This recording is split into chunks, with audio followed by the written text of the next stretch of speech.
Buenas tardes. Hola, ¿qué tal? Buenas tardes a todos. Mi nombre es Marcelo Machaín y, bueno, como subsecretario científico de la FAR, me enorgullece en dar continuidad a este ciclo que estamos transcurriendo de seminarios COVID de la Federación. En el día de hoy, el tema que nos ocupa es la ventilación mecánica en los pacientes COVID y la utilización de la máquina anestesiológica en las unidades de cuidados críticos y las ventilaciones prolongadas en este contexto.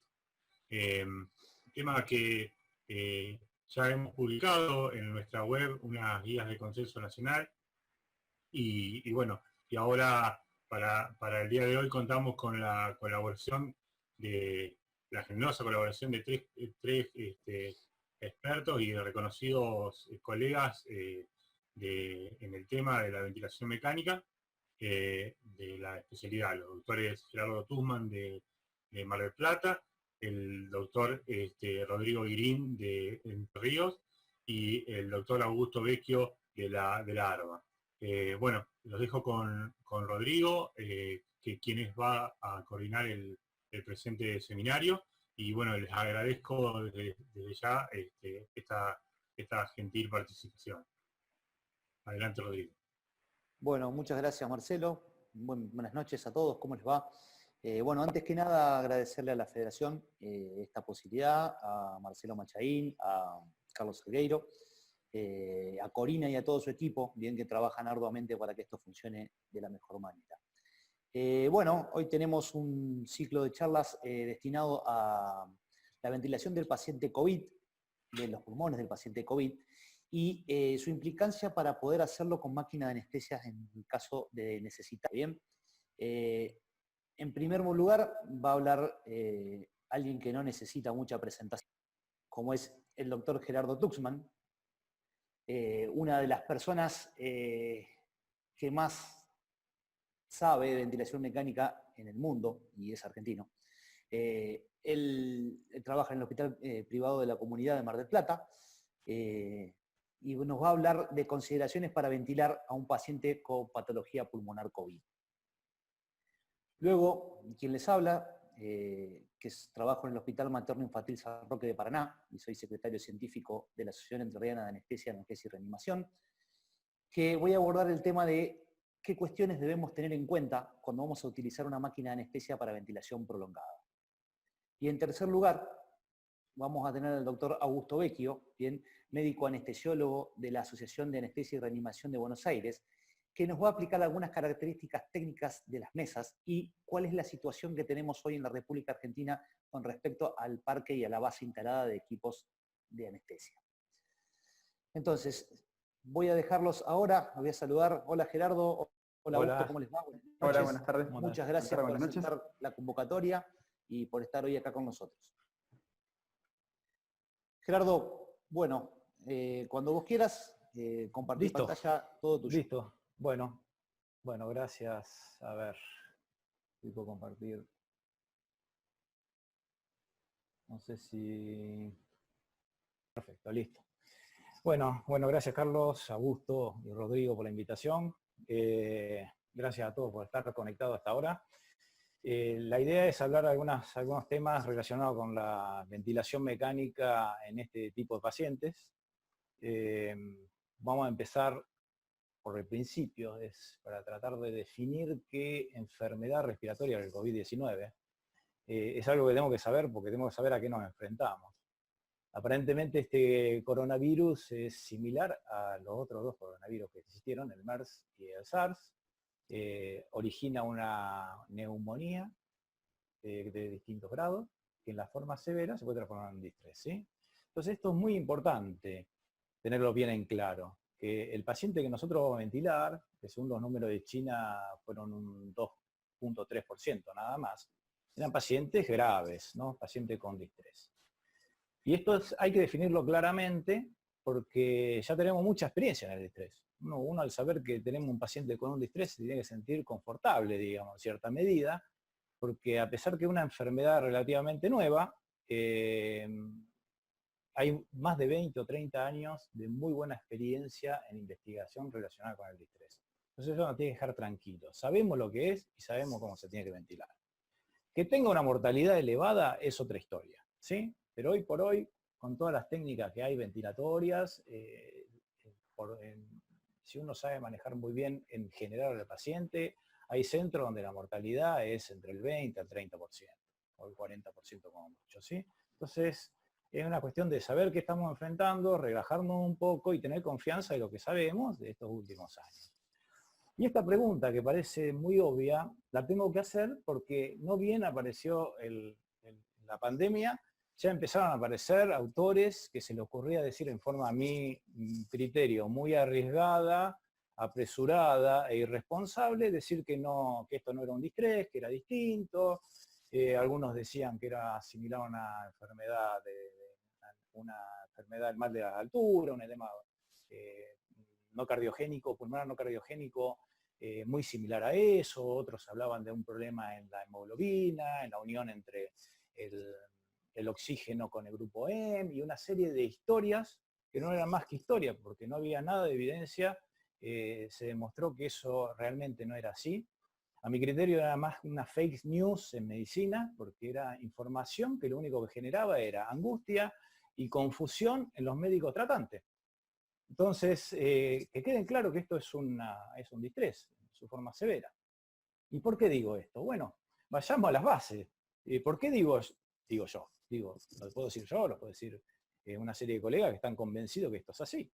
Lo primero que tengo que hacer es aplicarle la clasificación actual de definición del distrés, que es la clasificación de Berlín, que tiene esta serie de criterios. Entonces, fijémonos, por ejemplo, ¿es el COVID un edema agudo pulmonar agudo de origen no cardiogénico? Sí.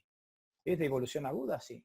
¿Tiene imágenes bilaterales de opacidad en la placa de tórax y en la tomografía? Sí.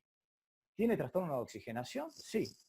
Inclusive en el contexto de usar un nivel de PIB un poquito más alto, y FIO2 elevado. Entonces, por definición, aunque a mí esta definición personalmente no me gusta mucho, es muy permisiva, inclusiva, es decir, que se puede confundir una enfermedad que no es un distrés con un distrés, pero por definición es un distrés. Ahora, desde el punto de vista anatomopatológico, que es lo que nos da certeza en medicina, también es un distrés. La principal autopsia, o la primera, mejor dicho, autopsia que ocurrió fue en Estados Unidos, pero siguieron algunas en China, donde todas muestran a nivel pulmonar una lesión característica, que es el daño alveolar difuso. Eso es típico del distrés, con lesión epitelial, endotelial, membranas hialinas, infiltrados, inclusive con aparición de trombo y émbolo. Fíjense acá que si bien esta enfermedad es una enfermedad que genera muchos trombos y émbolos en la microcirculación pulmonar y en otros órganos, no es patognomónico del distrés, porque está descrita para otras causas de distrés también. Entonces, desde el punto de vista anatomopatológico es un distrés. Desde el punto de vista radiológico también. Esta es una secuencia de la descripción del distrés por tomografía axial computada, que es el gold estándar para identificar este tipo de lesión, en Wuhan, China, en 81 pacientes, ¿no? Publicada en New England, si no equivoco, no, en The Lancet, ¿sí? Fíjense, imágenes tipo en vidrio esmerilado, que aparece al inicio, que se transforma después en una neumonía clásica bilateral, que en los casos graves evoluciona a un distrés, que se caracteriza por esto, tener mucho edema, lesión y condensación en la parte de clives. Y si este paciente que está intubado empieza a mejorar, hay una mejoría en las imágenes y con alguna secuela tal vez. ¿Sí? Esta evolución es típica del distrés, no es solamente de esta enfermedad. Y desde el punto de vista clínico también es un distrés. Tomamos, por ejemplo, el estudio de Grasselli en Lombardía, en el norte de Italia, que es el estudio que se toma inicialmente no porque sea bueno, porque la descripción es muy mala, pero tiene más de 1.500 pacientes. Y ellos vieron que, bueno, casi todos estos pacientes estaban intubados, el 88%, necesitaban FIO2 elevada, PIP elevada, tenían PAFI muy baja, una mortalidad alta. Y cuando se comparaba con otros tipos de estudios en distrés, pero de otros orígenes, como por ejemplo el LANSAFE, que es un estudio epidemiológico que caracteriza bien al distrés, los pacientes son iguales. Entonces, desde el punto de vista clínico, radiológico, anatomopatológico, por definición, es un distrés. Punto. Se acabó la discusión. No nos dejemos confundir por gente que lo único que le interesa es publicar cosas y por journal que son importantes, pero le dejan publicar cualquier cosa a esta gente. Entonces, tengamos un poquito de cuidado. Ahora, otra pregunta que yo me haría es, si es verdad que existen dos fenotipos de paciente con distrés en el COVID, que eso lo han escuchado por todos lados, ¿no? Y esto aparece por el mismo grupo que decía que o ponía en duda que era un distrés, a la semana de haber publicado eso que les contaba sin ningún tipo de evidencia, porque no presentaron resultados de ningún paciente, nuevamente sin ningún tipo de evidencia, en una editorial, dicen los autores ahora, sí, es un distrés, pero hay dos tipos de distrés, un distrés bajo, L de low, y un distrés H de high. El distrés L, digamos, de low, se caracteriza por tener baja elastancia, quiere decir buena complacencia, es decir, buena mecánica. El trastorno de la oxigenación se da por una baja relación BQ, baja reclutabilidad y poco edema, ¿sí? Mientras que el tipo high, o H, es un distrés más típico, ¿no? Con mucha condensación, elevada elastancia, es decir, mala mecánica, elevado shunt, elevada reclutabilidad y mucho edema. Y esto lo hacen sin presentar un paciente. Yo, de hecho, tengo duda de que estas dos imágenes sean de paciente con COVID, se los digo en serio. Y no solamente dicen eso, con esa libertad, sino que nos dicen, a estos, y son así muy categóricos, a esto lo van a ventilar, con un volumen corriente alto y una PIP baja, es decir, para un distrés esto es un patrón de ventilación de injuria pulmonar, no tuvieron ningún problema de decir que había que ventilarlo así, y encima dicen, ni se les ocurra hacer maniobra de reclutamiento o ponerlo en prono. No sabemos por qué, pero bueno, eso se le ocurrió decir eso. Justamente en estos casos, donde inicialmente la enfermedad, la maniobra de reclutamiento y el prono, es donde mayor efecto o más positivos son, ¿no? Y por otro lado, bueno, a estos con un distrés clásico, decían ventilarlo con una ventilación protectiva, pipa alta, volumen corriente bajo, y ahí sí decían, pueden usar maniobra de reclutamiento y prono. Cuando yo leo esto, digo, no podía creer, digo, ¿cómo puede ser que una revista como el Intensive Care Medicine le permita a estos tipos decir lo que están diciendo? Entonces agarro el teléfono, hablo con mis amigos españoles que estamos en contacto permanente, un grupito ya de trabajo que tenemos hace años, y le digo, por favor, decime qué opinás de esto. Y bueno, ellos decían exactamente lo mismo. Esto no es así, me decían. Vemos, primero coincidían con esto que le estaba contando, ¿no? De este patrón de injuria pulmonar. También decían que era justo este momento donde mejor respondía a maniobra de reclutamiento y al prono. Y me decían algo muy categórico. Me dice, mira Gerardo, no hay un paciente igual a otro. Son todos distintos, es como un distrés, es heterogéneo, totalmente difuso. Hay pacientes que responden bien al reclutamiento y otros no. El que responde bien al reclutamiento después de varios días no responde más. El que responde a prono después de varios días tal vez no responde más tampoco, etcétera, etcétera. Entonces, cuidado con esto. De hecho, voy a tomar esta información, te lo presentó Cecilia el miércoles también, de un estudio de voz de unos holandeses que le paran un poco el carro a esto que publicó Gattinoni, porque dice, bueno, ustedes están diciendo eso sin evidencia, yo te voy a mostrar evidencia, vamos a ver qué pasa. Voy a poner 38 de mis pacientes con COVID positivo y con diagnóstico de distrés y tomografía axial computada y voy a hacer el siguiente cuadro, ¿no? O el siguiente gráfico. Acá voy a poner en el eje Y la cantidad de tejido colapsado en base al análisis de la unidad de Hanfield de la tomografía, y acá voy a poner la compliance. Y cada uno de estos triangulitos es uno de esos 38 pacientes. Entonces, obviamente, los pacientes high, que no sé por qué high, pero serían distrés más severos, tienen mucho colapso, ¿sí? Que son estos rojos que están acá, mucho colapso y muy baja complacencia, ¿sí? Ahora, tipo low, hay solamente 2 pacientes, mientras que el resto de los pacientes, más del 65% de los pacientes, caían en una nebulosa que no tenían nada que ver con esas 2 definiciones. Entonces, prácticamente con esto estamos diciendo que esos 2 fenotipos ni siquiera abarcan apenas el 30% de los pacientes. De hecho, yo tengo muchas dudas, esto para mí, señores, esta imagen de acá no es un distrés. Fíjense, esto es una paciente que habrá tenido una hipoxia por una neumonía por COVID, lo han intubado, Pero con esta tomografía, esto no es un distrés. Lo que está pasando es que como la clasificación de Berlín del distrés es muy inclusiva, es mala, me está definiendo esta hipoxemia, porque tiene un poco de condensación, como un distrés, y realmente es una neumonía. Y es así de sencillo. Pero bueno, no viene al caso esto. El caso es que no entran, hay pacientes, cada paciente con distrés por COVID es un fenotipo aparte. Es imposible querer clasificarlo. Después van a ver ahí que salieron otros autores diciendo que hay 3 fenotipos. Bueno, lo mismo, no es así.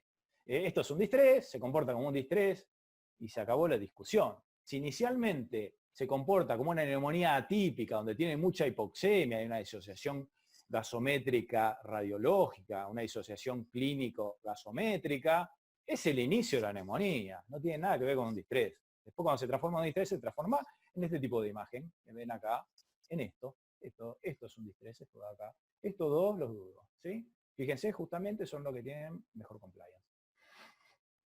Dicho esto, entonces el COVID-19 es una misma enfermedad que evoluciona en distintas fases. Puede ser totalmente asintomático, un estado gripal, a una neumonía, y esa neumonía puede evolucionar a un distrés severo. ¿Y de qué va a depender de eso? De lo que ustedes saben, de la carga viral, de la respuesta de la genética del paciente, de la comorbilidad, de la edad, el peso, el sexo, la diabetes, las enfermedades cardiorrespiratorias crónicas, pero también, y acá viene un poco más el tema que tengo que tocar, es del tratamiento ventilatorio que sufre todo el paciente desde el inicio de la enfermedad, ¿sí? Entonces, si el paciente, acá empiezan los síntomas, al 5.º día, 7.º, ya está incendiado y viene evolucionando mal, seguramente por acá lo van a intubar, y si el paciente al cabo de una semana más ya está mejorando y lo están extubando, están obviamente en presencia de una neumonía, o estuvieron en presencia de una neumonía. Y si evoluciona a largo plazo, varias semanas de ventilación, estamos en presencia de un daño alveolar difuso que es característico. Y se acabó. Bueno, aclarando un poco ese punto que viene de esa confusión que nos meten algunos autores solamente con el ánimo de querer publicar 2 o 3 cositas más, sin ningún tipo de evidencia, lamentable, muy lamentable. Vamos a entrar al tema. Y el tema es, bueno, la ventilación, pero para hablar de ventilación tenemos que saber cuáles son los mecanismos de injuria pulmonar para entender por qué ventilamos de una determinada manera al paciente. Entonces tenemos 2 tipos de injuria. Una injuria asociada a ventilación controlada y otra la ventilación espontánea. En la ventilación controlada ustedes ya saben cómo es, que la famosa BILI, que es la injuria pulmonar asociada a la ventilación mecánica, que ocurre cuando está esta enfermedad, una enfermedad heterogénea, pulmón muy edematoso, con mucho colapso y zonas muy heterogéneas, en las cuales le queremos meter un ciclo respiratorio mecánico, es decir, presión y volumen, que hace que se distribuya, como está el pulmón tan heterogéneo, que se distribuya esa presión a determinadas zonas, generando mucha tensión, es decir, mucho estrés, y deformando mucho a otras zonas, sobredistendiéndola, generando mucho estrés. Entonces, ese estrés y strain que se genera en cada ciclo mecánico lesiona la membrana alveocapilar, evita que la enfermedad se cure, la sigue empeorando y va perpetuando la enfermedad. ¿Cómo podemos hacer para amortiguar eso o tratar de minimizarlo? Y bueno, ventilación protectiva, como ya vamos a ver, que ya la conoce, pero lo vamos a repasar ahora a continuación. Ahora, si el paciente está en ventilación espontánea, aparece una nueva entidad que se llama PSILI, que es de la sigla en inglés, es el Patient Self-Induced Lung Injury, que significa que el mismo paciente se está autogenerando una lesión durante la ventilación espontánea. Pero para eso tiene que existir la lesión pulmonar, tiene que estar el paciente en esta neumonía, en esta fase que se está distresando, y son pacientes que además tienen que tener un drive respiratorio alto, es decir, que genere mucho esfuerzo respiratorio, mucho volumen corriente, o sea, volumen corriente muy elevado, y un gran cambio en la presión, pero no en la presión, el valor absoluto, porque el paciente está en ventilación espontánea. Me refiero al cambio en la presión transpulmonar. Se hace muy negativa la presión transpulmonar en la inspiración y ligeramente a 0 o a positivo en la expiración. Esos grandes cambios generan lo mismo que hace la BILI en la ventilación mandatoria. Lesiona la membrana alveolocapilar.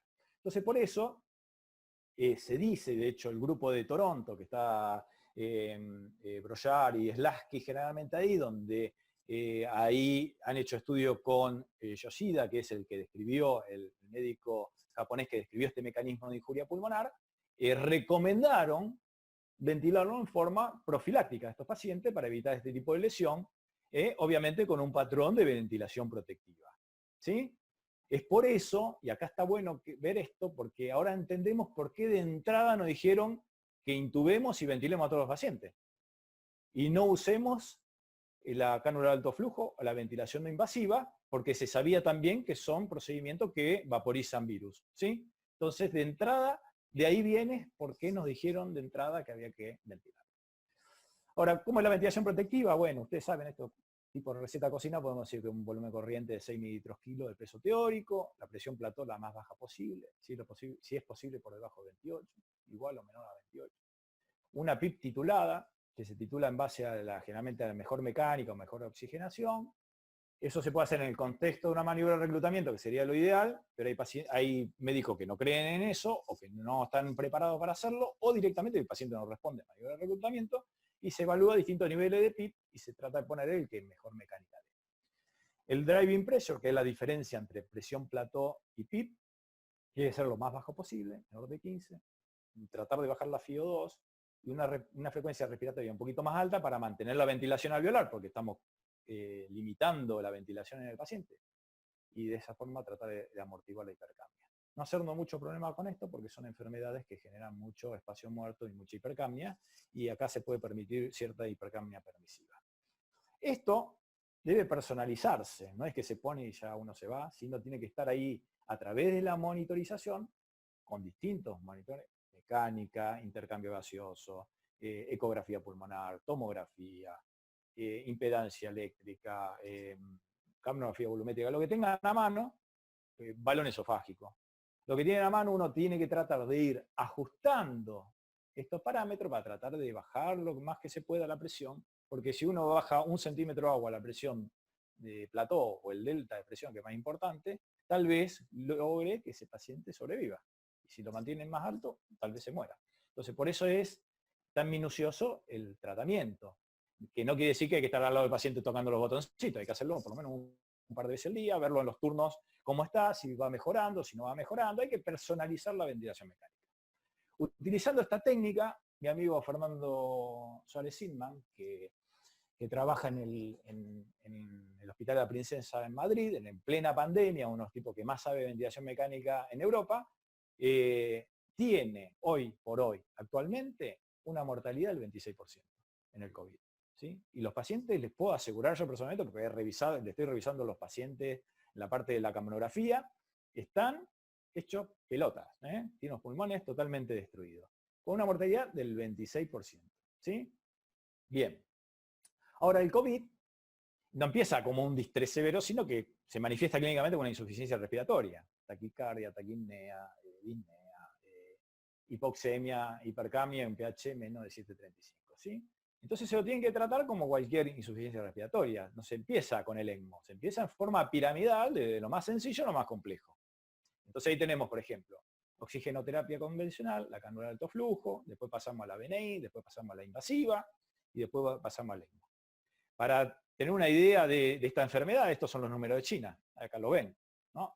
5,2% o 0,1% usaban BNI, de ahí salió el famoso dicho que los casos graves son el 5% de acá, ¿no? De estos pacientes, el 2,3% se lo ventilaba en forma invasiva, y de esto el 0,5% llegaban a ECMO. Así. En nuestro medio tenemos esto, ¿no? La cánula de alto flujo, la BNI y la invasiva, ¿no? Y ahí nos vamos a concentrar. Entonces, ¿qué ventaja tiene cada una y desventaja? Acá tomo la cánula de alto flujo y la BNI como si fuera no invasiva en forma conjunta. La ventaja es que evitan la intubación, no dejan libre cama y respirador en la terapia, que eso está muy bien. Evitamos la bili porque no hay ventilación mecánica. Evitamos la traqueotomía porque no hay intubación. Y tenemos menos neumonías sobre infecciones bacterianas, o sea, neumonías bacterianas agregadas, porque al no tener el tubo traqueal tiene menos chances. ¿Sí? Ahora, ¿qué ventaja tiene? Necesitamos mayor personal, especialmente para BNI hay que estar muy encima del paciente. Vaporiza el virus, las dos técnicas, Las dos técnicas dan chance a la PECIL, y esto que hablábamos de injuria en la ventilación espontánea, y hay en las dos técnicas publicaciones que certifican que si los pacientes no mejoran y de hecho empeoran, no hay que insistir con estas técnicas porque el outcome del paciente empeora muchísimo, por más que lo intuben después, la mortalidad aumenta. Entonces hay que tratar de identificar ese paciente, y a ese es el que hay que intubar. Después es difícil manejar subir la FIO2 con el BNI, por ejemplo. Monitorización tenemos poco y nada porque no están intubados, entonces tenemos la saturación y la clínica. Y después acuérdense que esto tiene que estar en habitaciones con presión negativa. En España lo que hacían, me contaban, era que ponían muchos pacientes en este tipo de habitación porque no tenían tantas habitaciones de este tipo. Y el personal totalmente cubierto, que es mejor que estén todos juntos y se maneje con menos personas, ¿sí? Para que menos gente sanitaria esté expuesta al virus. Y después la invasiva tenemos que, bueno, la ventaja es que evita la PECILI, porque ya está intubado, evita la vaporización, sacando el momento de la intubación y la aspiración, obviamente, controla la vía aérea, tenemos monitorización de todo tipo, porque tenemos mecánica, tenemos todo, la FIO2 es totalmente controlable y precisa, y se necesita menos personal. No es lo mismo que la BNI, que hay que estar encima estimulando al paciente. Pero la mala o las desventajas de esta técnica es que tiene chance de desarrollar la bili, y esto, que se prolonga el tratamiento y la estadía y te ocupa una cama. Porque principalmente en el grupo de Toronto lo que decían, bueno, intúbenlo y tengan paciencia, y como diciendo, déjenlo intubado. Ahora vamos a ver cómo les fue a eso que dejan intubado, ¿sí? Y después hay otra, es que muchos dicen y aconsejan, dice, como esto, la intubación vaporiza, no se apuren a sacarle el tubo, déjenlo intubado, tómense su tiempo, y resulta que eso ha aumentado la mortalidad. Es al revés, hay que tratar de ser proactivo, tener paciencia, pero ser proactivo, ¿sí? En el tema del WIN. Bien, ahora, ¿cómo les fue con esta técnica? Es decir, bueno, a ver, intubemos a todo en forma preventiva, evitemos vaporizar con las técnicas no invasivas, a ver qué pasa. Bueno, uno ve el trabajo de Richardson en el JAMA, en Nueva York, y del 12% de los pacientes que estuvieron ventilados, la mortalidad fue el 88%. En este estudio de China, de Zhou, de 192 pacientes, 17 estaban intubados y se salvó uno solo. En el estudio este de Cumming, que es un poquito mejor, es un estudio que salió en el Lancet que es más prolijo que los otros, dando un poquito más de información, casi el 80% estaban intubados, igual que el estudio ese Grasselli que yo le mostré al inicio. Casi todos estaban intubados. Y la mortalidad, si bien fue menor, el 39%, y en el de Grasselli no sé si fue el 26%, casi la mitad de los pacientes en el momento de la publicación estaban intubados todavía. O sea que la mortalidad seguramente habrá trepado al 60% más. Entonces, ¿por qué tanta mortalidad si yo les acabo de contar que en el Hospital La Princesa en Madrid, teniendo el mismo problema porque estaban desbordados y pasó todo lo que pasó, exactamente igual que en Nueva York, la mortalidad es del 26%. Entonces, ¿qué está pasando acá? ¿Por qué tanta diferencia? Entonces, yo no tengo ahora no hay información publicada para yo certificar, decir qué fue lo que pasó. Yo le puedo contar lo que a mí me parece que pasó, ¿sí? Entonces, en primer lugar, lo que pasó en España es que tiene menos poder de fuego que en Estados Unidos y en China en relación a las camas y a la disponibilidad de ventiladores.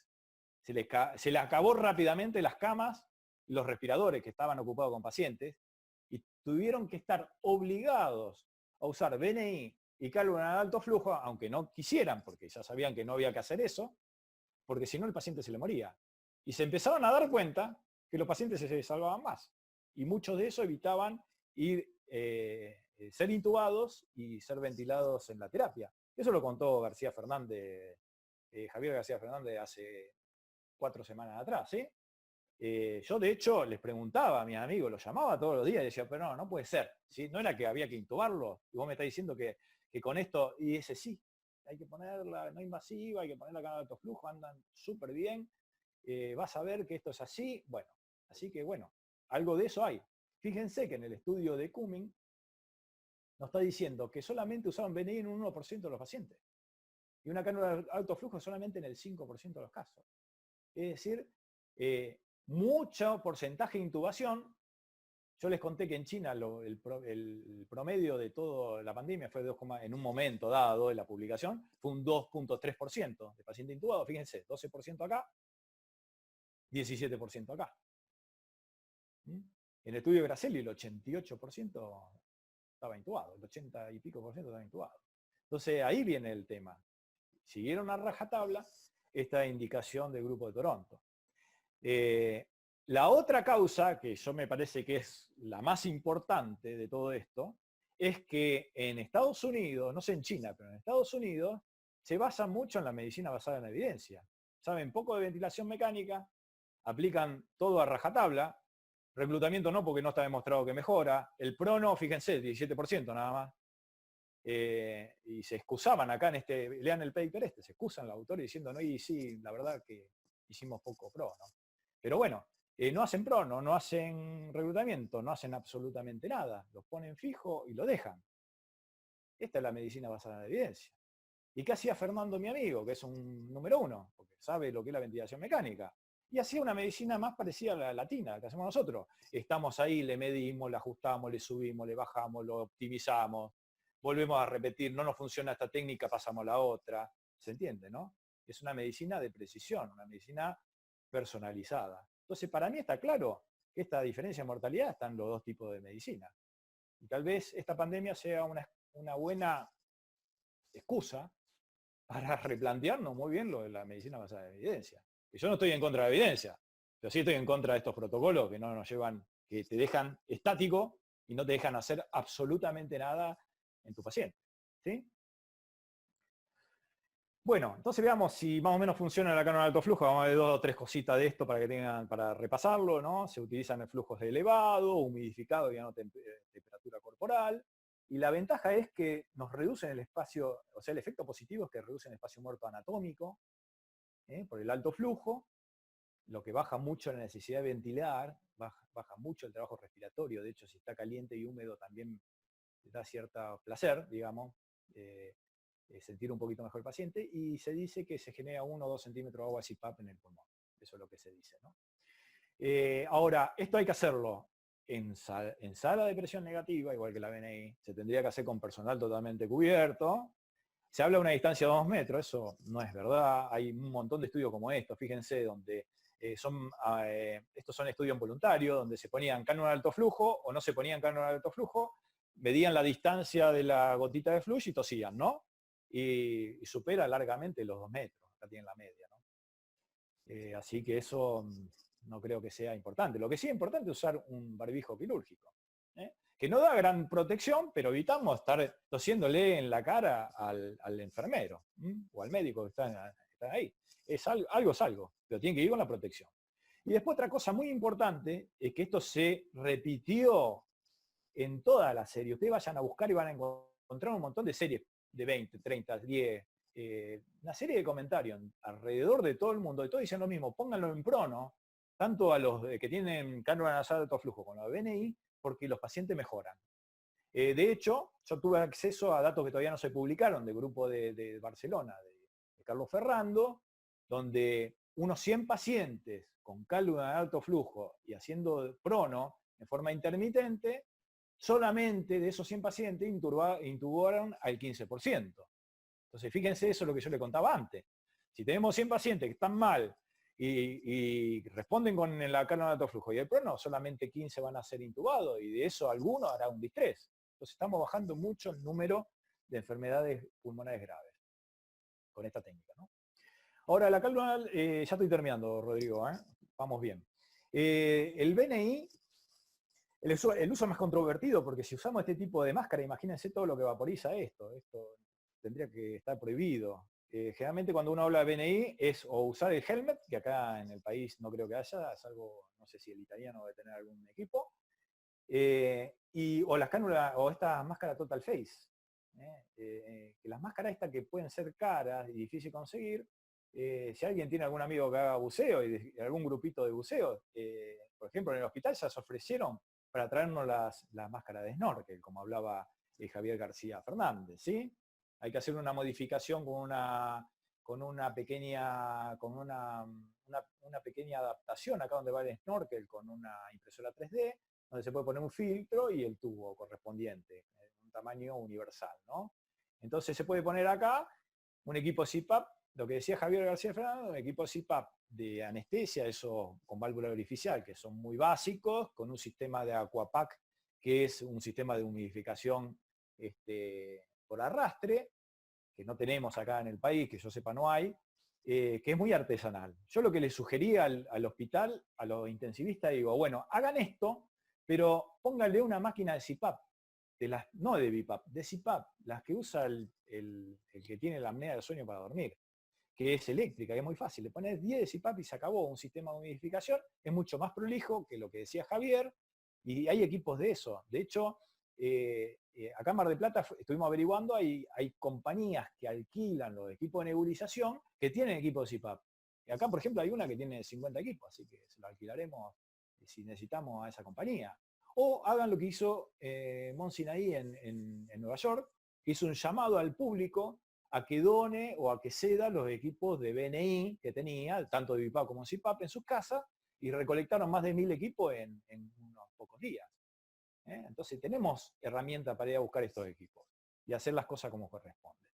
Generalmente lo que se dice es, en los equipos de BiPAP o de CPAP no invasiva, se usa una sola rama con una fuga que se utiliza para evitar la reinhalación del paciente. Muchos dicen que esa fuga y esa tubuladura única no deben usarse porque vaporiza. Yo digo que es muy fácil evitar eso. Se agarra una de estas membranas HME con filtro, se pone entre la máscara y la tubuladora y se acabó el problema. Todo el gas que salga por ahí va a salir libre de virus, ¿sí? El problema acá, ellos hablan de una doble tubuladura para evitar esa pérdida y esa vaporización, pero la doble tubuladura se tiene que hacer con un ventilador intensivo. Y se supone que el ventilador es el que no va a estar disponible, entonces no se puede. ¿Cómo setear esto? Bueno, poner una CPAP alta de 8 o 10 centímetros de agua y tratar de ponerlo una IPAP o presión soporte por arriba de la CPAP bajita para evitar la PSITI, ¿sí? Esa injuria pulmonar. Entonces eso es lo que más o menos se recomienda. Y jugar con los decúbitos. Y ya termino con esto y le voy a mostrar esta carta al editor que mandó un grupo de chinos de la provincia de Jiangsu, que ellos hicieron una estrategia muy sencilla basada en esto que le estoy contando, en estos resultados que hace 2 semanas no sabíamos que era tan así, seguíamos intubando a todo el mundo, ¿no? Basado un poco en esto que les contaba, y cómo pudieron bajar la mortalidad. La mortalidad, yo no sé si bajaron global, del 5% que tenía toda China a un 4%, así como más de un 1%, que significa miles y miles de pacientes, ¿sí? ¿Y en qué se basaba la estrategia? En tratar de reconocer en forma temprana qué paciente tenía riesgo y qué no, y lo que tenían riesgo y estaban mal lo mandaban directamente a que lo trate el experto. No hacían paso intermedio. Entonces ellos hacían lo siguiente, fíjense. Estratificaban en base a los síntomas, si tenían PCR positiva, y a los factores de riesgo, la edad, el recuento del linfocito, si necesitaban oxígeno, la tomografía, y ahí pueden poner las variables que a ustedes se les ocurra, y lo clasificaban bajo riesgo o alto riesgo. Los de bajo riesgo lo mandaban a la casa, pero no lo abandonaban. 2 veces por día lo testeaban de vuelta, para ver si no se transformaban en pacientes de alto riesgo, ¿sí? Y a los de alto riesgo lo tenían internado en el hospital, y se fijaban, si aumentaba la frecuencia más de 30, respiratoria, ¿no? La frecuencia cardíaca más de 120, o la saturación caía por debajo de 93, iban a la terapia de cabeza. ¿Y qué le hacían? Fíjense, no invasiva o canal de alto flujo. Lo primero, primera línea de tratamiento. Balance sequito, lo tenían bien restrictivo con los líquidos, porque ustedes le ponen cristaloide y va al pulmón, un pulmón que está edematoso empeora y se ve claramente la mecánica en los gases, eso sabemos que es así. Y jugaban con los pronos, con las 2 técnicas. Entonces, recién ahí, si el paciente empeoraba, iba la intubación y la ventilación mecánica de todos los que hablamos, ¿sí? Yo acá me animaría a decir, ahora como viene la mano y como está pintando, tal vez este sea el momento de usar el plasma de convaleciente, ¿sí? Que aparentemente es lo único que funciona. Le digo esto porque todos los fármacos que se han usado, ninguno ha sido efectivo, pero ninguno. Y en España me decían, dice, mira, a largo plazo lo único que estamos viendo, los pacientes están acá en la terapia, están mal de forma iatrogénica, todo por las drogas, por los retrovirales, por la hidroxicloroquina, por los corticoides, ¿sí? Todos. Entonces, para mí me parece que hay que tratar de hacer un rescate de estos pacientes y que no pasen a esta fase. Y aparentemente el plasma del convaleciente nos está dando una pista de que esto puede ser así. Y ya terminando, entonces decir que es, acuérdense, el COVID es una neumonía y en la forma grave se transforma en distrés, que el distrés, como todo, es totalmente heterogéneo, no existe dos fenotipos o tres como están diciendo por ahí. Hay que empezar con la cánula de alto flujo y la BNI aunque no nos guste, porque eso salva a los pacientes. Tenemos que decir, o se salvan los pacientes y nos cuidamos, o si tenemos miedo lo intubamos y se nos mueren como en Nueva York, ¿sí? Ahí está la clave. Ventilación protectiva. Y dentro de los tratamientos ayudantes, en España me dicen, bueno, son muy pro reclutamiento en España, pero dice, acá hicimos reclutamiento a todo, evitamos inclusive ponerlo en prono, que es todo un lío cuando hay poco personal, pero estas dos técnicas fueron las que mejor funcionó. Y casi nadie fue a ECMO, y muy poco usaron óxido nítrico, pero estas fueron las técnicas que más se utilizaron. Así que bueno, nada, termino acá, Rodrigo, y a la espera de, no sé si al final, si se van a hacer preguntas, y me parece que sería mejor, ¿no? Dar las charlas ahora y las preguntas al final. Bueno, Gerardo, excelente. Muchísimas gracias. Excelente la presentación como siempre, sumamente clara y muy aclaratoria de un montón de información que está circulando y que a veces confunde, ¿no? Confunde y nos lleva a tomar estrategias no de las más adecuadas en ventilación mecánica. Sí, las preguntas, si les parece, las vamos a dejar para el final. Ya tenemos preguntas, ¿bien? Ya las fui apuntando y las dejamos para el final, así es más ordenado, ¿bien? Perfecto. Vamos a continuar ahora con lo que es el uso de máquinas de anestesia para ventilación prolongada. Esto surge porque se empezó a ver que en muchos lugares, no todavía en Argentina y esperemos que no sea el caso, se desbordaron las terapias intensivas, se desbordaron los ventiladores, empezó a faltar el recurso del ventilador mecánico.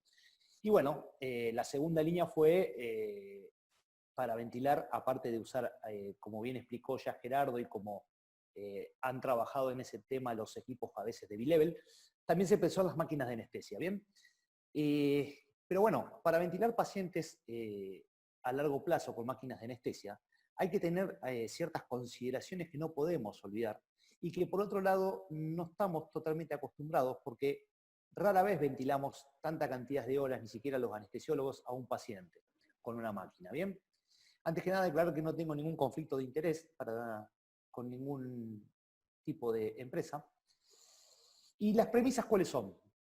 Bueno, las máquinas de anestesia pueden ser usadas para ventilación en tiempo prolongado. Bien, no todas las máquinas de anestesia son útiles para esto.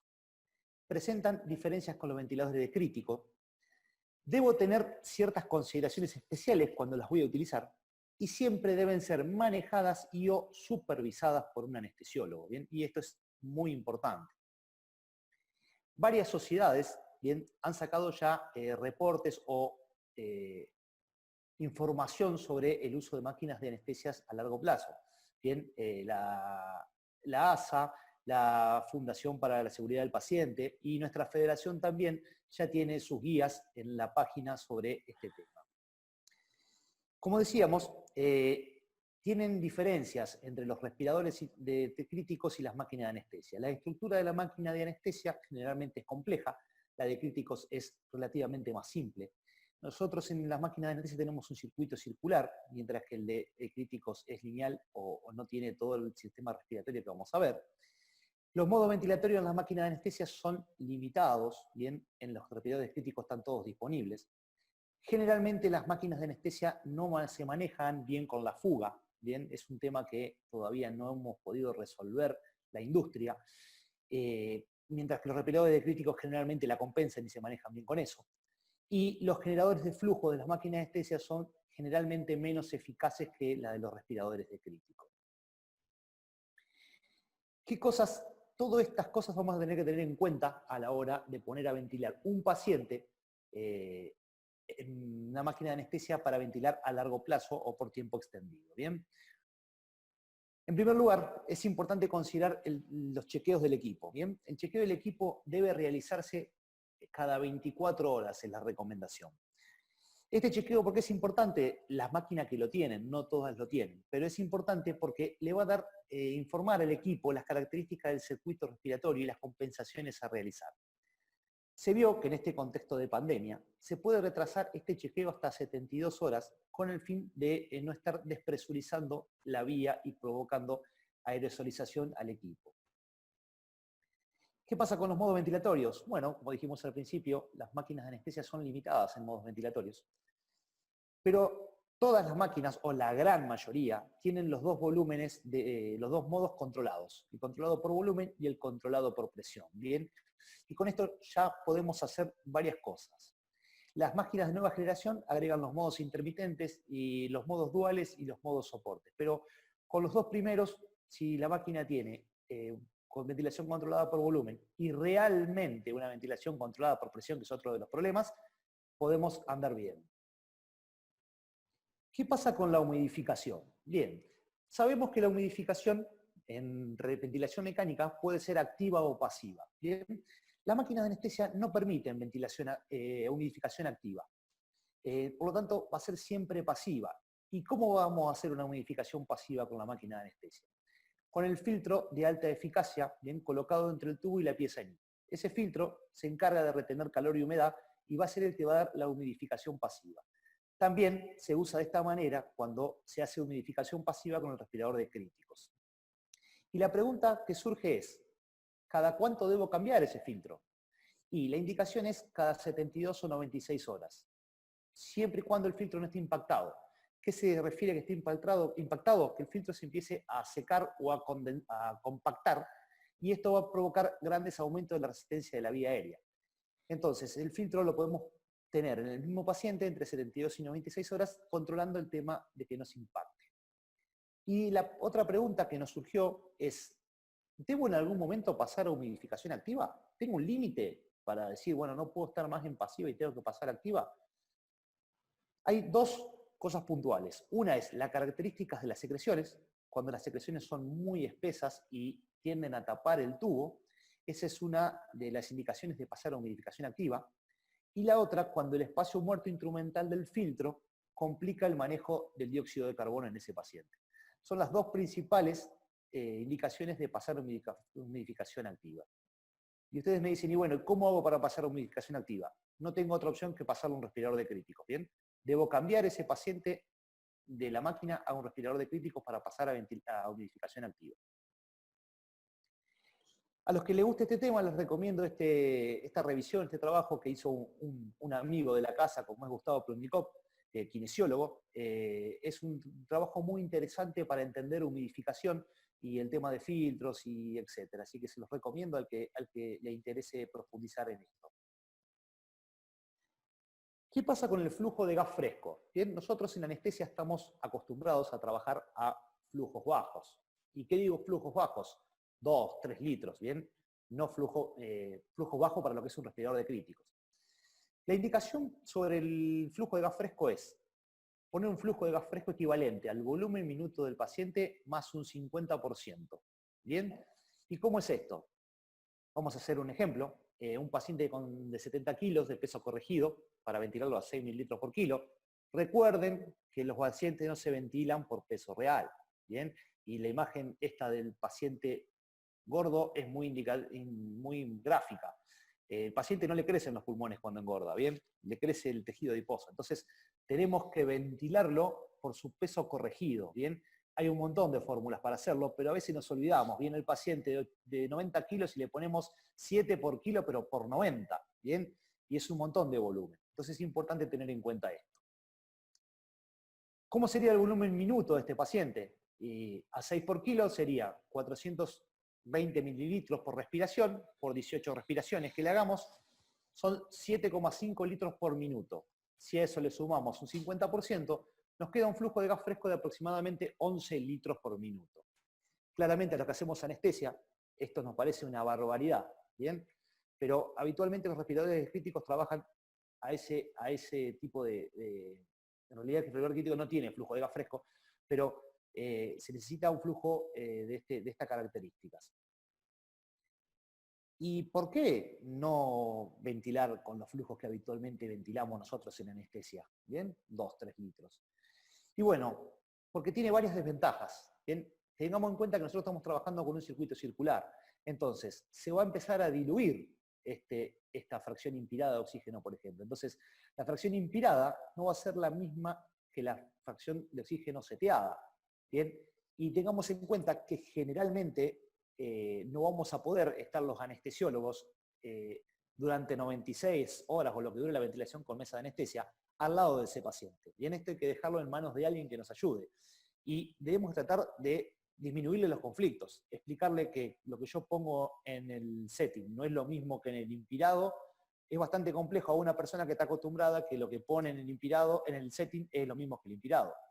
Por otro lado, nosotros tenemos calzodada, que generalmente los respiradores críticos no tienen. Bien, trabajar a flujos bajos va a provocar un alto consumo de calzodada. Recuerden que la calzodada a 2-3 litros tiene una vida media aproximada correcta de 8 horas. Bien, fíjense la cantidad de veces que va a haber que cambiar la calzodada si ventilamos a un paciente por 3 días con estas máquinas.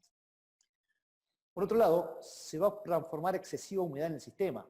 Todos vemos que cuando hacemos una cirugía larga de 7-8 horas, los corrugados nuestros empiezan a juntar agua. ¿Bien? Y eso no es bueno para la máquina, ni para la ventilación, ni para el monitoreo de la ventilación. Y por otro lado, pequeñas fugas van a provocar despresurización de los sistemas en anestesia en equipos que no compensan esa fuga. ¿Bien? Por todo esto, se recomienda ventilar con estos flujos de gas frescos altos.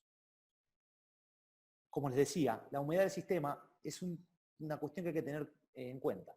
Si bien uno trabajando con flujos de gas fresco altos, la humedad es menos frecuente o menos probable que se junte, es importante evacuarla cuando esté. ¿Por qué? Porque eso aumenta la resistencia de la vía aérea, distorsiona la monitorización de la ventilación mecánica y a su vez puede dañar los componentes electrónicos de la máquina. Por lo tanto, siempre que veamos humedad en el corrugado, debemos sacarlo. ¿Qué pasa con la calzodada? ¿Cuándo debo reemplazarla? Bien, trabajando a estos flujos altos, debemos reemplazarla ¿cuándo? Cuando tenemos un 5 milímetros de mercurio en el capnógrafo de reinhalación, a las 24 horas de su uso, bien, o cuando su color vire a violeta. Tengamos en cuenta, y esto de las 24 horas de uso, viene por dos lados. Por un lado, que a esos flujos la calzodada se va a resecar y va a tener menos efectividad. Y por otro lado, cuando hay muchas calzodadas, cuando no son de buena calidad, que no viran a violetas. Bien, de repente tenemos reinhalación y la calzodada uno la ve que está blanca. Bien, porque bueno, es un problema de la calzodada que por ahí a veces no vira. Entonces, estas son las tres ítems que tenemos que tener en cuenta a la hora del cambio de calzodada. Y esto acá es importante. ¿Cómo voy a cambiar esta calzodada? Porque no es un tema menor. Yo tengo muchas máquinas tienen un sistema de bypass, que se llama de CO2, en el cual uno saca el canister y la máquina no se despresuriza. Esas máquinas no habría mayor problemas, porque el circuito no se aerosolizaría la habitación. Pero las máquinas que no lo tienen, debo tener ciertas recomendaciones, y las cuales las vamos a ver en un video que se hizo en el Centro de Simulación de Arma. Bien, ¿qué debo tener? Debo realizar el clampeo del tubo, bien, retirar el corrugado dejando el filtro, pasarlo a un sistema de ventilación manual con su válvula de PIP, si el paciente estaba ventilado con PIP, esto es importantísimo. Desclampear el tubo y ventilarlo manualmente, mientras otro operario va a parar la mesa antes de separar el corrugado del tubo y va a cambiar la calzodada. Bien, este es el momento también para realizar el check del equipo. Bien, ya que cambiamos la calzodada, hacemos el check del equipo y volvemos a conectar el paciente. ¿Cómo? Con el paso inverso. Voy a clampear el tubo, retiro el ambú, coloco el corrugado de la mesa, desclampeo el tubo y pongo a ciclar el equipo. ¿Bien? Esto es importante para no provocar contaminación del personal y de la sala donde está el paciente. Con respecto a la FIO2, es prioritario y es una fuerte recomendación monitorizarla. Bien, debemos monitorizar FIO2, chicos. De cualquier manera, en el monitor, en la mesa donde la tengamos, debemos monitorizarla. Y otra pregunta que surgió es, ¿qué pasa con el scabbering, con la salida de gases? Cuando vamos a ventilar un paciente COVID, ¿necesitamos poner la salida de gases? Bueno, la respuesta es que si los filtros de alta eficacia están bien colocados, no es necesario colocar un scabbering, una salida de gases afuera, ¿bien? ¿Por qué? Porque los gases estarían perfectamente filtrados, tanto por el filtro que va entre el tubo y la pieza en I, como el filtro que está en la rama expiratoria, ¿bien? Entonces no habría inconvenientes con este punto. ¿Qué otras cosas debemos considerar? La selección del paciente. Bien, la Asociación Americana recomienda tratar de elegir el paciente con menor compromiso pulmonar posible para ventilar con máquina de anestesia. A su vez, si es posible también elegir tratar de seleccionar un paciente no COVID para ventilar una máquina de anestesia. Usar un paciente no COVID y pasar el respirador que estaba ventilando ese paciente para ventilar un paciente COVID. Y a su vez, se recomienda siempre la parálisis muscular para ventilar con máquina de anestesia, debido a que los modos ventilatorios de las máquinas de anestesia no son los más eficientes, y de esta manera lo haríamos con los modos controlados exclusivamente. Las máquinas de anestesia no se recomiendan para hacer destete o weaning de estos pacientes. ¿Bien? ¿Por qué? Porque los generadores de flujo no son de flujo continuo, ¿bien? Y provocan muchas asincronías, sumada a que a veces los modos intermitentes o soporte no tienen la sensibilidad adecuada. También se recomienda retirar los vaporizadores, porque no está indicado hacer gases inhalatorios a estos pacientes, y retirar la manguera de oxígeno para evitar cualquier tipo de accidente. Les recomiendo consultar la guía de la Federación que sacó sobre este tema, que ya está en la página disponible y en la aplicación, en la app para todos. Muchísimas gracias.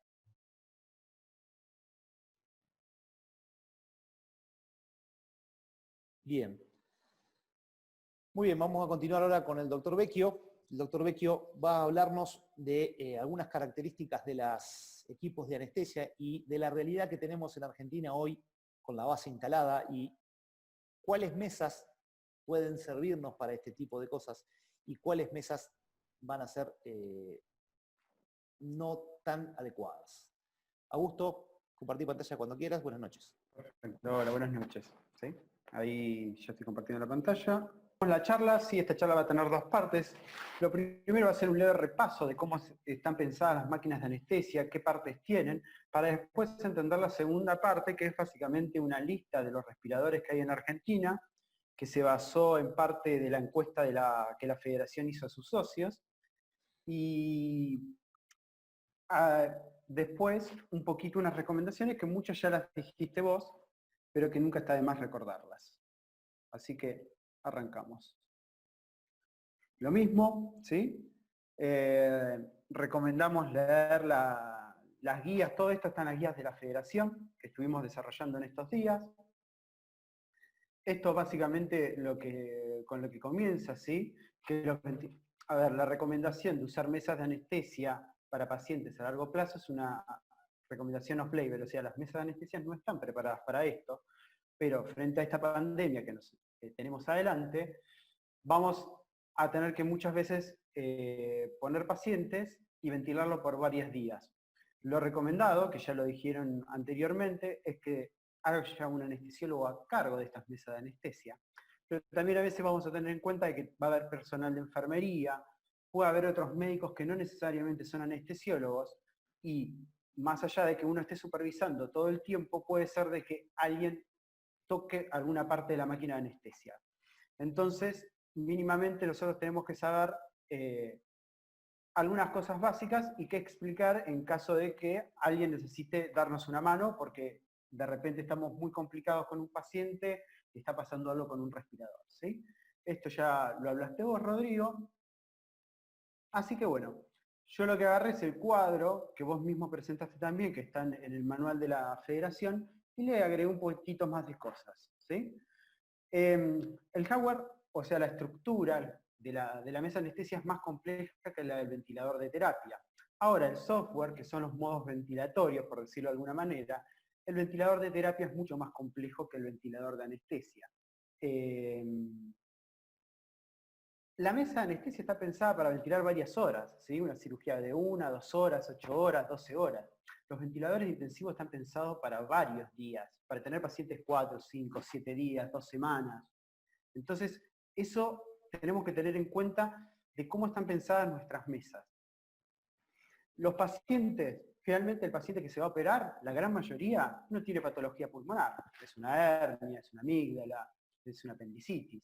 Los ventiladores intensivos están pensados para otro tipo de pacientes. Están pensados para pacientes que están con alguna patología pulmonar, están distresados, o hacen un edema de pulmón, ¿sí? El tipo de circuito del ventilador de anestesia semicircular, semicerrado, circular, mientras que el ventilador de terapia es abierto. La mesa de anestesia tiene reinhalación, pero la evitamos si ponemos la calzodada o manejamos flujo de gases frescos altos, que es lo que vos estuviste desarrollando, Rodrigo, mientras que los ventiladores intensivos, al ser abiertos, todo el volumen exhalado se exhala al exterior, con lo cual no tienen reinhalación. En la capnografía de los ventiladores de anestesia, el uso obligatorio, en la de cuidados intensivos es optativa. Las fugas en los ventiladores de anestesias no son toleradas, mientras que en los ventiladores intensivos sí. De hecho, por ejemplo, los modos de BNI funcionan con fugas y estas mesas lo soportan bastante mejor. Los volúmenes internos de las mesas de anestesia son altos, son de 4 o 6 litros, los ventiladores intensivos son bajos, y el flujo máximo de una mesa de anestesia, y estamos hablando de buenas mesas de anestesia, ronda entre los 150 y 200 litros por minuto, después vamos a ver de qué se trata esto, mientras que los ventiladores de intensivos son aproximadamente 200, incluso hay algunos que lo superan. Bien, básicamente hay 3 ventiladores, tipos de ventilador de anestesia, los cuales vamos a hablar de uno. Uno son los ventiladores de reanimación adaptados a anestesia, que no tienen reinhalación. Las otras son las mesas de anestesia propiamente dicha, que son los circuitos circulares con reinhalación de gases, expirados y absorbedor de CO2. Y las terceras son las que se usan mucho en el Reino Unido, que son ventiladores que se le adapta un circuito tipo Mapleson, como por ejemplo un Mapleson D, conocido como Baraka a veces, que no tiene absorbedor de CO2. Como lo que nos vamos a dedicar es justamente a este tipo de mesas, las otras las vamos a excluir, ¿sí? Bien, la mesa de anestesia básicamente está formada por 3 partes. Todas las mesas tienen estos 3 componentes básicos.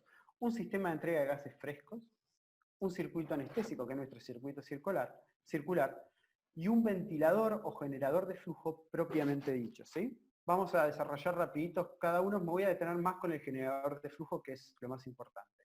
Vean lo complejo que son nuestras mesas, ¿sí? Esto es nada más de la entrada que ustedes conectan, un tubo, o los gases que vienen de la pared del sanatorio, hasta el rotámetro, y los vaporizadores. Esta válvula, que por ejemplo es una válvula de Datex, que cuando había mucha presión en el sistema interno, esta válvula se cerraba y no permitía que el aire volviera hacia los vaporizadores. Por eso cuando uno chequeaba antes las Datex viejas, las Omeda, mejor dicho, que no tenían chequeo automático, tenía que hacerlo a presión negativa, porque a presión positiva la válvula se cerraba. El flujo de oxígeno, por ejemplo. Y acá que tenemos, recién acá, la salida de gases frescos. Recién acá. Esto es mucho más complejo, en las máquinas de cuidados intensivos esto es un poco más sencillo. ¿Bien? El sistema de gases frescos termina en esta salida, que se llama CGO, que es la salida común de gases, que hay 2 generalmente. Una que es la CGO, que es la salida que va directamente al sistema circular, y una ACGO, que es la auxiliar, que es con la que tenemos que tener cuidado, que es donde nosotros conectamos los sistemas lineales, ¿sí? Por ejemplo, la CGO de una Drager, Fabius, es esta manguera negra que sale de acá y se comunica con el sistema circular, ¿sí? La ACGO es acá. Hay que tener mucho cuidado con esta perilla, ¿sí? Porque ya han pasado accidentes donde, por ejemplo, si la perilla está en el ACGO, o sea, en el auxiliar, en una mesa Drager lo que va a pasar es que el pistón va a ventilar el paciente, pero lo que nosotros pongamos los rotámetros va a salir por el auxiliar, o sea, por acá, y el paciente lo vamos a ventilar con una fracción inspirada de oxígeno del 21% porque va a sacar aire ambiente. Lo que nos va a pasar en la Datex, en la Minray, que es la mesa que está ahí, es que la concertina no se va a mover. Hay que tener cuidado con eso. Eso es el sistema de gases frescos.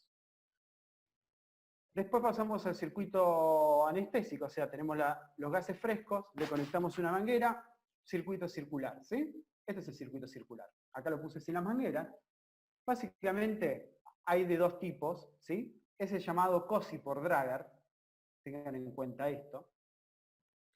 Y está pensado para la recirculación de gases expirados, mayor aprovechamiento halogenado, humidificación y calentamiento de gases, ¿sí? El problema que nos trae esto es que tiene volúmenes internos muy altos nuestras mesas de anestesia, entre 4 o 6 litros, y eso es lo que tenemos que tener en cuenta cuando Rodrigo nos explicó de por qué estamos usando flujos de gases frescos altos para justamente tratar de evitar que la reinhalación del paciente nos baje las fracciones inspiradas de oxígeno. Bien.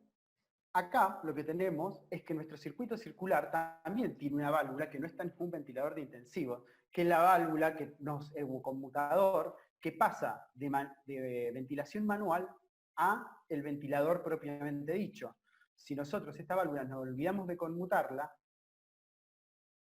puede llegar a pasar esto. Lo mismo si dejamos nuestra APL demasiado cerrada. Tratemos ahora, y más que va a haber gente que no está acostumbrada a manejar las mesas de anestesia, como es personal de enfermería, dejar la APL en un valor que no provoque una lesión pulmonar, no la dejen completamente cerrada, ¿sí? Y por último, lo más importante, tenemos el ventilador, que es lo que llamamos el generador de flujo, ¿sí? ¿Qué puede ser? En mesas de anestesia son 3, pero en nuestro parque, digamos, de mesas de anestesia tenemos 2. El pistón, que está prácticamente de mesas Drager, y fuelle o concertina. ¿Qué diferencias tienen? El pistón se llama de circuito único, ¿sí? Ahora vamos a ver por qué. Utiliza energía eléctrica para generar el flujo. Y la bolsa actúa como reservorio. Esto lo vamos a dejar para el final de la clase, van a ver cuál es la importancia de esto. La concertina se llama circuito doble. ¿Por qué se llama circuito doble? Porque hay un circuito de gas que va hacia el paciente y un circuito que es el gas motor que se encarga de mover la concertina. Entonces, esto nos marca una diferencia. Si nosotros estamos en una institución, por ejemplo, donde hay poco gas fresco, usamos sistema de tubos, los circuitos circulares de pistón o turbina gastan muchísimo menos gases frescos que los circuitos de fuelle, porque el circuito de fuelle tiene que alimentar 2 circuitos. El fuelle está alimentado por 2 circuitos. Parte del gas va al paciente y parte va para que se mueva la concertina. Bien. Ahora, esto es uno de los datos que muchas veces los que hacen las mesas de anestesia no nos dicen y los tenemos que ir a buscar, y es uno de los datos más importantes, que yo les nombré que las mesas de anestesia ahí en el cuadro tienen un flujo inspiratorio de 150, 200, hay mesas que tienen de 70. Pero, ¿qué estamos hablando de cuando hablamos de flujo inspiratorio? Por ejemplo, 100 litros por minuto. Primero, no es lo que nosotros podemos setear, ¿sí?, en los rotámetros. Eso con suerte llega a 15, 20, 40 litros, no más que eso. Vamos a ver de qué se trata, ¿sí? Pero bueno, vamos a definir primero entonces qué es un flujo. Un flujo, ¿sí?, no es otra cosa que volumen en el tiempo. O sea, un volumen que está pasando en un cierto lugar por tiempo. Las unidades del volumen en el tiempo pueden ser mililitros por segundo, litros por minuto, como por ejemplo el gasto cardíaco. El gasto cardíaco es un flujo. Tenemos 5 litros por minuto, por ejemplo, el gasto cardíaco. Vamos a hacer un ejemplo respiratorio. Yo me voy a poner de ejemplo, ¿sí? Y ahora que estoy tranquilo, sentado, voy a tener una frecuencia respiratoria que es la habitual para un adulto, vamos a poner en 12 respiraciones por minuto, por ejemplo. Esa es mi respiración ahora. Vamos a poner mi volumen corriente, que como estoy tranquilo y también es el habitual, vamos a poner un volumen exagerado de 500 mililitros, ¿sí?, pero para que los números sean un poco más fáciles. Y vamos a poner cuál es mi relación inspiración-expiración en este momento, que en un adulto que no está haciendo ejercicio, que está tranquilo, podemos decir que es aproximada de 1 en 3. ¿Estamos? O sea, la inspiración es 1 y la expiración es 3 veces más larga que mi inspiración. Lo voy a representar en una recta, con partes que pongan que son iguales porque lo estoy haciendo a mano alzada. Entonces, cada segmento es un momento. El 1 puede ser la inspiración, 2, 3 y 4 puede ser la expiración. Para seguir en el ejemplo, antes tengo que desarrollar algo. Yo les estoy explicando de que mi frecuencia respiratoria habitual es de 12 por minuto. Ahora bien, si mi frecuencia respiratoria es de 12 por minuto, ¿cuánto dura cada respiración? Para esto vamos a dividir a 60 segundos, que es un minuto, por 12, y esto me va a dar 5 segundos. ¿Y por qué necesito estos 5 segundos? Porque yo necesito saber cuánto es mi tiempo inspiratorio y cuánto es mi tiempo expiratorio, ¿sí? Porque uno inspira en inspiración. Entonces, si a 5 segundos yo lo divido en 4, que son los 4 segmentos de esta recta, ¿sí? Me va a dar que cada segmento tiene 1,25 segundos. Si nosotros que dijimos que la inspiración, ¿sí? Son todos los segmentos iguales, que la inspiración es un segmento solo, ¿sí? El segmento 1, mi inspiración dura 1,25 segundos. ¿Sí? Yo no estoy inspirando los 5 segundos del ciclo respiratorio, solo 1,25 segundos. Mientras que la expiración dura 3 veces 1,25 segundos, que es 3,75 segundos. Bien. Vamos a olvidarnos del tiempo expiratorio y vamos a quedarnos con el tiempo inspiratorio. ¿Sí? Yo al principio les dije que mi volumen corriente era de 500 minutos por respiración.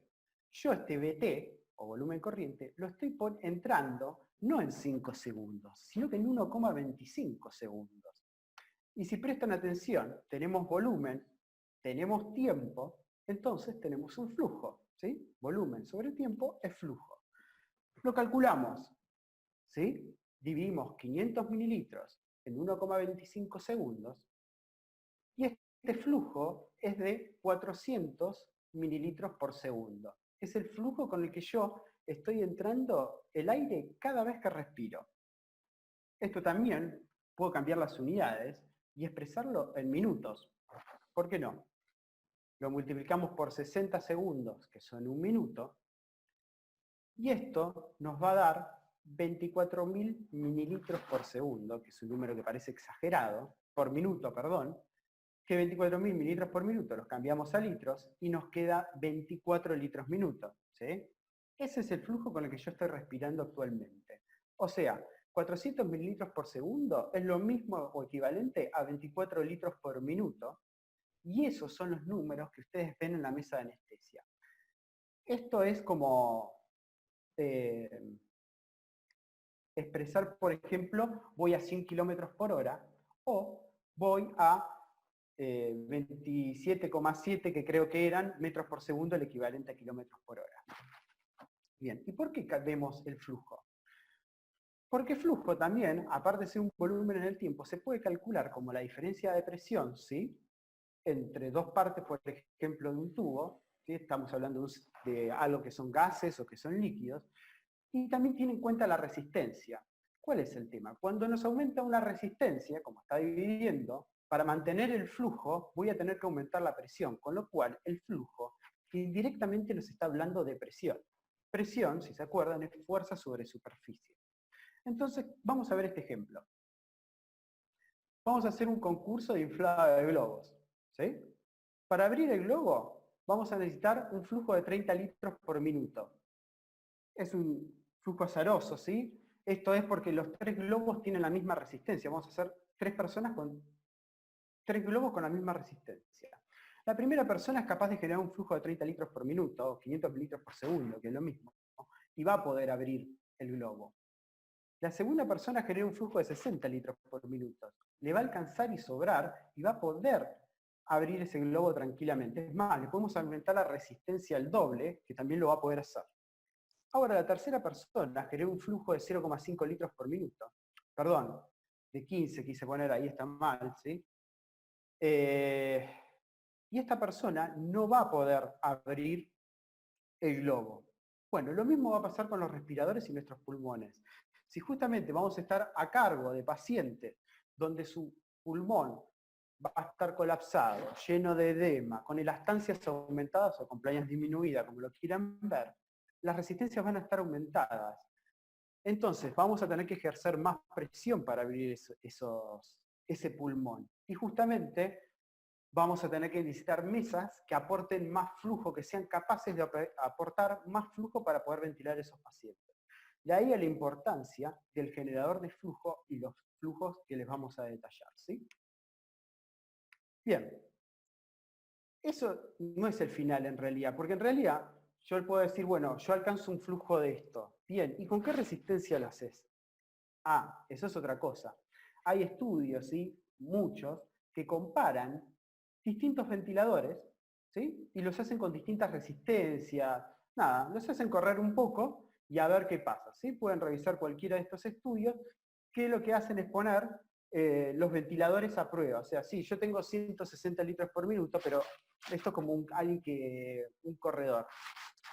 Bien, tiene mucha aceleración, es un corredor de maratón y está todo el tiempo corriendo al mismo tiempo, pero no pica mucho. Bueno, lo mismo pasa con los ventiladores. Cada uno se maneja de una manera distinta. Bien, entonces, ahora sí pasamos a las mesas. ¿Cómo vamos a elegir las mesas para ventilar estos pacientes? Siempre que nos caiga un paciente, o sea, si nos quedamos sin ventiladores de intensivos, hay que usar mesas de anestesia. La primera mesa que tenemos que agarrar es la que tenga la mejor tecnología. Ahora, esto es muy difícil, definir cuál es la mejor tecnología. Tenemos que elegir algunos parámetros. Entonces, lo primero que yo miraría es el que tenga el mayor generador de flujo. Sugerimos para estos pacientes que al menos llegue a los 100 litros por minuto. Ya vamos a ver que hay muchísimas mesas que no lo llegan.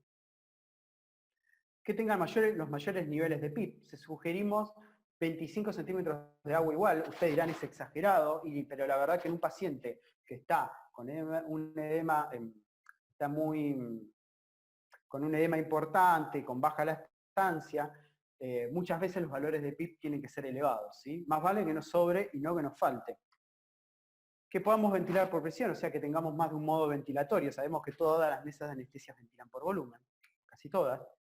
Si pueden, que tengamos espirometría, loops de presión-volumen y flujo-volumen, y que tengamos monitoreo distal, ¿sí? de gases, de presiones y de volúmenes. Y en caso de que tenemos dos pacientes, por ejemplo, y un paciente se está complicando más y está conectado a un ventilador de menor tecnología porque llegó después, no perdamos tiempo e intercambiemos los pacientes de respirador siempre y cuando tomemos las medidas de seguridad y de higiene adecuadas. Bueno, máquinas de anestesia hay un montón. Esto lo sacamos de las estadísticas de varios socios que respondieron, ¿sí? Arriba de 600 socios. Y armamos tablas, ¿sí? Básicamente, con el flujo máximo. Fíjense que las fui poniendo con el orden que les puse antes, no es por nada. Flujo máximo, PIB máxima, modos ventilatorios, los loops, las desventajas que están anotadas en cada cuadro, y si tienen chequeo automático o no, que obviamente recomendamos las mesas que tienen chequeo automático para calcular los volúmenes compresibles y todo es la cuestión. Fíjense, ahora yo las desarrollo un poquito más. Hay mesas que la verdad no hay datos, así que hay signos de preguntas, y hay un par de mesas que yo las anoté en una lista al final, donde ni siquiera hay ningún dato posible de recabar. ¿Sí? Obviamente que no me voy a poner a desarrollar las mesas que cumplen con todos los criterios, porque es una pérdida de tiempo, pero sí me voy a encargar de esas mesas que son medias border. Si arrancamos con Drager, ¿sí? Si se fijan, Zeus, Perseus, Primus, nada, cumplen con todos los criterios. Ahora tenemos la Fabius Plus, la Fabius, la Cato, que hay en algunos lugares, que tienen un generador de flujo de 75 litros por minuto. Cuando tengamos un paciente complejo, nos vamos a quedar cortos. Encima la Fabius tiene 15 de PIB máxima, y la Narcomed, que tiene un buen generador de flujo, a pesar de que es una mesa viejita, tiene 15 de PIB, nada más de máximo, y solo un modo ventilatorio, por lo cual estas mesas no son de lo más recomendadas, al menos en un principio. Y encima no tienen chequeo. Ya a partir de Fabius Plus, que tampoco cumple con todos los criterios, tenemos un chequeo. Pasamos a General Electric, ¿sí? General Electric Obviamente Care Station, ACES, Advance cumplen con todo. La Estiva, que es una mesita vieja, cumple con todo. Sí, tiene un generador de 120 litros por minuto, tiene 30 de PIB, así que bien, ¿sí? La Aspire lamentablemente no cumple con los criterios, sería el sinónimo de Fabius Drager. Y tenemos una que hay bastantes en el país, que es la General Electric 9100C, que también hay una segunda versión, que es la C-Next, o sea, 9100C Next, que agrega un par de cositas. Agrega modos de soporte y agrega los loops. Una desventaja que tiene la 9100 y que tienen que tener cuidado es que cuando cambiamos de un modo ventilatorio a otro, por ejemplo pasamos de volumen a presión, se resetea la PIP, con lo cual si nosotros tenemos un paciente reclutado se pierde todo en ese momento. Cuando van a pasar de un modo a otro, clampeen el tubo. ¿Estamos? Y después pasamos a las Omedas, ¿sí? Hay muchas Omedas viejitas dando vuelta. Las Omedas hay varios modelos, por ejemplo el Modulus Plus 2. Lo que hay que tener en cuenta de Omeda no es la mesa en sí, sino que miren el ventilador que tiene. El único que cumple con todos los requisitos es el 7900, que es parecido físicamente al de la Aspire, pero que tiene un generador de flujo de 120 litros y una PIP máxima de 30. ¿Sí? El resto de los que tienen ventilación por presión, pero no tiene loops. Los otros dos ventiladores tienen un generador de flujo, una de 100, pero no tienen PIP, con lo cual estos pacientes ventilarlos sin PIP es casi imposible. Bien, Minray no voy a desarrollar, cumple con todos los criterios, ¿sí? Leistu, hay una mesa que la verdad no tenemos muchos datos, no sabemos ni siquiera cuánto tiene el generador de flujo. Y la Leistu 1625, que es el modelo más nuevo, tiene un generador de flujo de 160 litros por minuto, 50 PIP, alcanza. La Sadox, lamentablemente, tiene un generador de flujo bajo, con lo cual nos quedamos cortos con 75 litros por minuto. Ahora vamos a ver qué hacemos con esas mesas. Philips tiene dos ventiladores en realidad. Uno es el Dameca, el Siesta, que es una marca danesa, pero que es subsidiaria de Philips, por eso físicamente son muy parecidos. Tiene un generador de flujo de 80, no nos alcanza. Ahora la mesa Philips IntelliSafe sí alcanza, tiene 120 litros por minuto y una PIP de 20. Las Ion Med son unas mesas chinas, no alcanza, tiene un generador de flujo de 75 litros por minuto, incluso hay una de las versiones que no tiene PIP, con lo cual con esa no podemos contar mucho. Hay otra de las versiones que tiene PIP, pero llega a 20, pero el generador de flujo se nos queda medio ahí. Takaoka, las viejas Takaoka. La que es completamente armada, que viene de fábrica, es la Nikkei, que tiene un generador de flujo de 75 litros por minuto. Las otras versiones de Takaoka pasa lo mismo que con las Omeda. O sea, vos le podías colocar varios ventiladores. Ninguno de los ventiladores de Takaoka especifica cuál es el flujo máximo, con lo cual tampoco podemos recomendar algo que no sabemos si nos vamos a quedar corto o no. O sea, vamos a aprender con la sorpresa, sino, lo cual a veces no está bueno para el paciente. Las Space Lab, ¿sí? Hay un montón de estas mesas dando vuelta. Tiene un generador de flujo de 100 y PIP de 20. Tienen más o menos especificaciones. Están en serie, la serie 700, la serie 900 y hay varios subtipos, el 710, el 750. Cada institución tiene que ver cuál tiene, si tiene chequeo, porque algunas no tienen. Hay algunas, las superiores, que tienen rulos espirométricos. Nada, son unas mesas a usar, que se pueden usar. La Saturn Evo, el problema es que no está por ningún lado cuánto es su generador de flujo. Dice que es automático, pero automático no nos dice cuánto es el máximo. Después hay varios que hablaron que tienen en quirófano un Nemovent Graph. De ese ventilador es un ventilador de terapia, así que no voy a hablar porque fíjense que tiene un pico flujo de 180 litros por minuto. Pero el Neumovent viejito, no sabemos ni cuánto es el pico flujo, no tiene PIP, ¿sí? El famoso Neumovent 900, tiene un solo modo ventilatorio, no se chequea, con lo cual nos vamos a quedar cortos. La TEMA Alice, ¿sí? Es una mesa que hace un par de años había varias, todavía hay un par dando vueltas. El gran problema de esta mesa es el generador de flujo, que se queda en 55. Fíjese que tiene un nivel de PIP de 25, pero nos quedamos cortos. Las viejas Ohio, no tenemos la certeza de cuánto es el generador de flujo máximo, o sea, es probar con el paciente, pero eso no lo podemos recomendar. Y las Contron nos pasa lo mismo, o sea, tenemos un botón que activa la PIP, activada o desactivada, y no tenemos el valor del generador de flujo. ¿Sí? Entonces, acá hay una lista de los ventiladores que en un primer momento son inapropiados para ventilación a largo plazo, y esto lo queremos aclarar, es a largo plazo. Esto nos da dos cosas. ¿Los otros ventiladores sirven? Todos los que están en estas listas, y sí, de repente tenemos todos los ventiladores ocupando, viene una persona muriéndose, necesita ser ventilada, obviamente que le vamos a proveer estos ventiladores. El tema es que en cuanto se libere uno, sacar a estos pacientes de estos ventiladores y moverlos a otro. Esa es una de las primeras opciones. Si es lo único que tenemos, y bueno, obviamente tendremos que usarlas, ¿sí?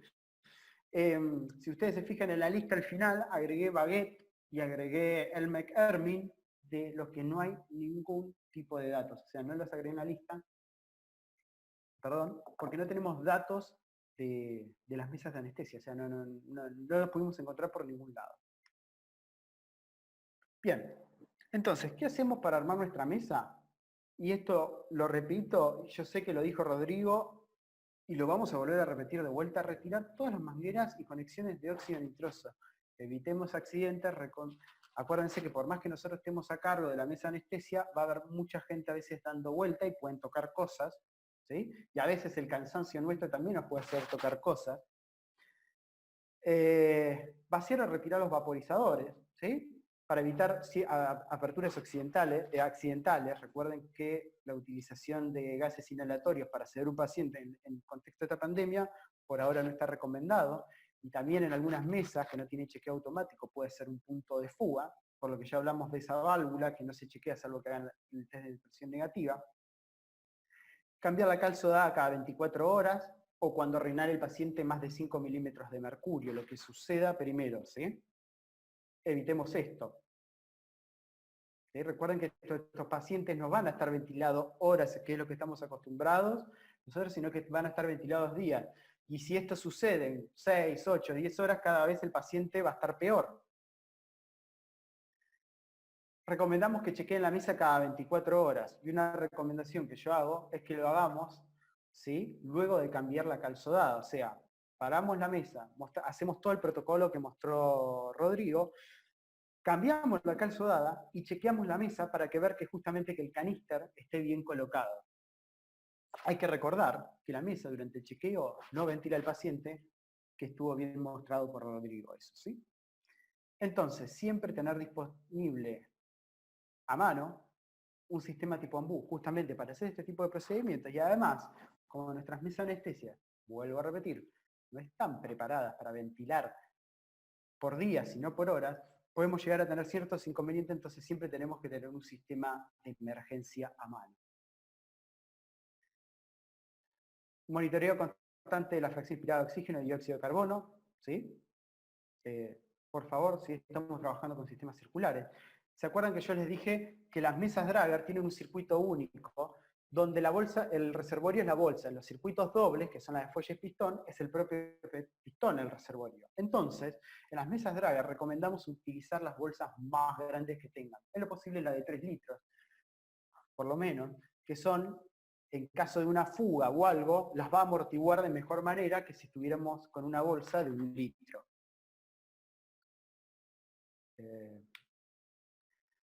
Seguir, por favor, los protocolos de contaminación institucional de la mesa de anestesia, ¿sí? Acuérdense que la mesa, entre paciente y paciente, hay que contaminarla completa por fuera. Va a estar toda sucia, nosotros apoyamos un montón de cosas, entonces hay que seguir y armar protocolos en cada institución. Si la mesa por alguna razón se llega a contaminar de forma interna, hay que comunicarse con el fabricante para ver cuáles son los protocolos para contaminar. Hay ciertas piezas que se pueden llegar a limpiar, se pueden mandar a esterilizar, pero hay otras que no. Hay marcas que incluso recomiendan tener la mesa parada entre 3 a 4 semanas. Así que guarda con eso y respetar todos los protocolos de bioseguridad institucionales, ¿sí? Lo que les recomiendo es que ahora que todavía tenemos tiempo, ya terminamos, hay que armar un inventario de todas las mesas que están en la institución y armar un orden de prioridades. No esperemos a que llegue el primer paciente y todos estemos sorprendidos y digamos, bueno, ¿y a cuál vamos? Y mientras el paciente se está ahogando. No, ese orden de prioridades ya puede estar hecho ahora y tiene que estar hecho por escrito, cosa que llegó el primer paciente, se está muriendo, bueno, hay que ponerlo ya en un respirador. ¿Cuál teníamos? Miramos la lista, tal. Bueno, segundo paciente, el otro, y así sucesivamente. Sabemos que por nuestra especialidad tenemos que estar preparados siempre para el peor escenario y no relajarnos. Y ahora que tenemos tiempo, hagámoslo. ¿Sí? Bien. Y por último, y les recuerdo, usar primero la mejor tecnología, que es el mayor generador de flujo, que tenga los mayores niveles de PIB, que pueda ventilar al menos por presión, que tenga los loops espirométricos, el monitoreo distal, y que si necesitamos intercambiar pacientes, lo podemos hacer. Bueno, estemos preparados, ¿sí? Todas las mesas de anestesia van a salvar vidas, algunas están más preparados que otros. Uno van a ser para ventilar pacientes a largo plazo, otros los recomendamos más para mantener un paciente durante horas mientras se libera un respirador, pero toda mesa de anestesia nos va a ayudar a salvar vidas, ¿sí? Bueno, muchas gracias, ahí está mi mail, por cualquier duda, o si igual ahora va a haber preguntas y respuestas, pero en caso de que tengan alguna duda o una mesa de anestesia que no hayamos incluido. Bueno, muchas gracias a todos.